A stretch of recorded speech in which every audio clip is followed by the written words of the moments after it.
எல்லா சமூகத்து மக்களுக்கும் சேர்த்து சொல்றேன், தயவு செய்து இந்த படத்தை பாருங்க. ஆனா முக்குளத்தூர் மக்கள் இந்த ஜெனரேஷன்ல இருக்காங்க பாருங்க, ஐயாவை பத்தி பார்த்தே அவனு இந்த படத்தை பாத்துருங்க, தயவு செய்து சொல்றேன்.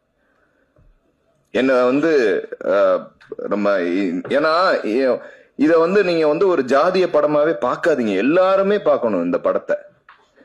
அந்த அளவுக்கு அவர் ஒரு மனிதர் ஒரு கடவுள் மனிதனா பிறந்தவர் தான் ஐயா தேசிய தலைவர் ஐயா முத்துராமலிங்க தேவர். இதுதான் அவரோட உண்மை. இது மறைக்கப்பட்ட வரலாறு. பல விஷயங்கள் இந்த படத்துல எக்ஸ்போஸ் பண்ணி சொல்லியிருக்காங்க. நான் ஓப்பனா சொல்றேன், இதுல கான்ட்ரவர்சி எல்லாம் இருக்கு, இல்லைன்னு சொல்லி சும்மா இதெல்லாம் சொல்லாதீங்க. இருக்கு. என்ன கான்ட்ரவர்சி இருக்கு? எல்லாரும் ஒத்துமையா இருக்கணுங்கிற கான்ட்ரவர்சி தான் இருக்கு. ஆமாவா இல்லையா? அவர் அப்படிதான், அவரோட எண்ணம் அப்படிதான், அவரோட செயல்பாடு அப்படிதான். நாங்க ஒவ்வொரு விஷயமும் வருஷம்